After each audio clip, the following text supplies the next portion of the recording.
3 months and not a single night's sleep. Is that even a possible feat?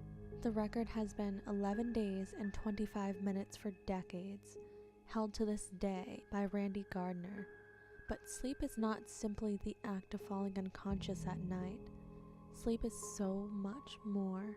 Our brains spend nighttime going through several cycles, arguably the most important one being REM sleep, which is when we experience dreams. Whether they are memorable or not, they are necessary. Without REM, our minds will slowly fall apart over weeks and months until the brain simply shuts down. Oh, how I miss the sweet bliss of a dream. Hell, I'd even take a lifetime of nightmares over this constant torture. You see, I suffer from an extremely rare condition called fatal familial insomnia. And as badass as that name sounds, I can assure you it's nothing more than a curse. With this disease, I am unable to dream, and only light sleep will ever be achievable for me. As far as insomnia goes, this is the lethal kind that slowly but effectively is turning my brain into Swiss cheese. By the end of this year, I will be dead.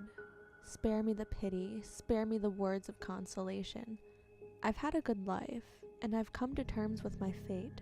I will meet my maker soon, but I fear I have to pay for a terrible mistake I made. About a week into my diagnosis, the lack of proper sleep was already a heavy burden on my mental and physical health.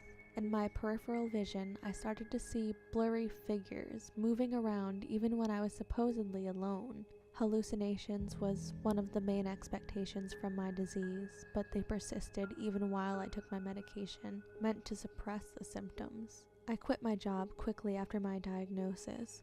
Due to my life insurance, I was paid a neat sum of money that could keep me in a comfortable lifestyle for the few months I had left. So I spent my time researching. You'd be surprised how many people attempt to stay awake for days at a time, simply for the hallucinogenic experience. They even have large forums dedicated to just that.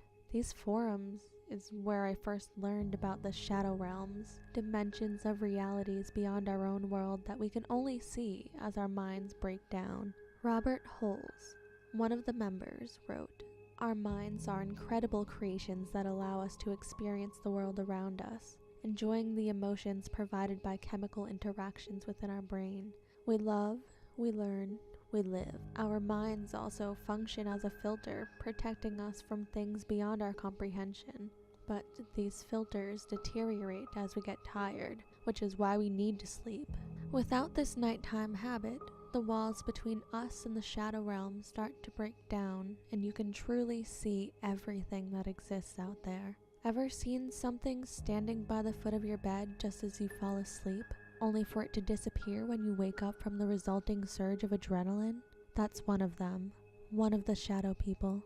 Now, I figure that since people normally can't stay awake for more than a few days at a time, they never truly appreciate the horrors that emerge from the shadow realm. Since I hadn't experienced deep sleep for about 2 weeks at the time, the blurry figures finally started to become more clear. The shadow people are everywhere, and mostly they simply observe us, following people around while studying them for whatever reason. They almost never interfere.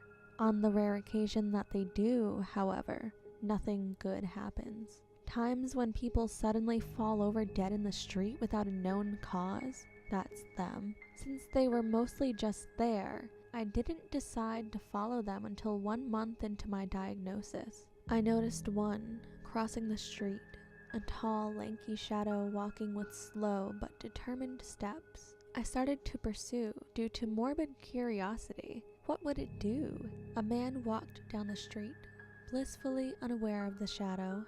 He was in his early 50s, wearing a tailored suit. The creature walked behind the man, seemingly intrigued. This went on for a few minutes until the creature slowly reached out its thin hand towards the man.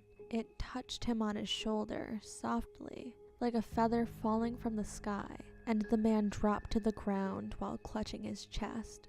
I'm no doctor, but I've taken enough CPR courses through various occupations to know what a heart attack looks like. I instinctively pulled my phone out to call an ambulance before I ran over and started chest compressions.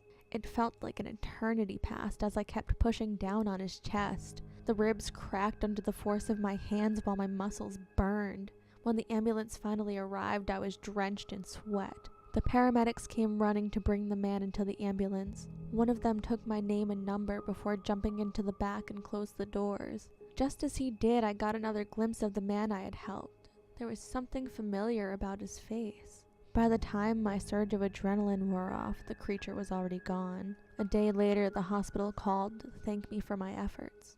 He had miraculously recovered and would be able to live for several years, all thanks to me. The event filled me with a longing to make a difference. Over the next month, I started following the shadow people around. They were everywhere, but only a few of them moved around in a purposeful manner. Those were the ones I knew would strike. A young man, no more than 25, managed to crash his car. There was no discernible reason why he swerved off the completely straight road, but the resulting wreckage was pretty bad. I managed to get him out of the car just in time before the gas tank ignited and the car drowned in the blazing fire. The shadow that had seemingly pushed the car off the road had taken notice of me. For a moment I stared into its empty face, and at that moment I knew that they were aware of my ability. The man I saved was luckily unscathed from the incident, and I left straight after I had called emergency services. A few days later, I saved another man. He had fallen out of the 3rd floor of his office building. No one save for myself to notice. The fall broke a few of his ribs, which subsequently punctured both of his lungs, but because I was quick to call for help, he was saved. I looked up at the window he had fallen from. Another shadow person stood there. Despite having no face, I knew it was staring at me, judging me for interfering with their kills. Days and weeks passed, and I quickly lost count for all the people I had saved, but my body could hardly keep up the effort as my disease progressed. Soon I would succumb to pure exhaustion, and there was nothing I could do about it. My determination was beginning to fade. The news just happened to be on one day. Quite frankly, I couldn't even remember turning the television on. Forgetfulness and memory loss had become a faithful enemy in my disease. A familiar face appeared on the television screen. It was the first person I saved, the man who suffered a heart attack on the street. His name was Samuel Walker, and he had apparently been on the news for the past few months after being linked to several murders, 2 of which he committed during his trial after I had saved his life. I sat motionless and stared at the man. Was it really him? Had I saved him and thus allowed him to kill innocent people? Did they know? What else could I do but to research each person I had saved? The young man I pulled from the car wreck went home to murder his girlfriend after I saved him. She would have lived if not for me. Each person I saved was a murderer, rapist, violent criminal, and each went on to commit horrible acts after I saved them. They knew I had been defeated. In my quest to do good, I had committed a horrible mistake, one that had resulted in the lives of innocent and good people. After the horrifying realization, I gave into my disease. I didn't leave the house for days. I only drank until I passed out, which was nothing more than darkness. No dreams to escape to, no alternate reality. Suicide was an option frequently crossing my mind. It would be so easy to simply give up and face the consequences. I was not alone. A group of shadow people were standing around me. How had I not noticed them before? Were they there to punish me, take me over to the shadow realm? No, they just stood there. I can't explain what happened, but we communicated. Not with words, not with thoughts. We just had an understanding. Do not interfere in their business. As grotesque and immoral as it might seem, their actions are necessary to balance out the evils of this world. In the blink of an eye, they were gone. I had been given a second chance, although that only meant a few more months on this earth. A few more months to undo my mistakes.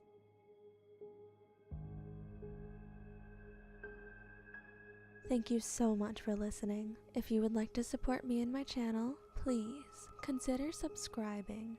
I hope you join me in the next one. Until then, bye.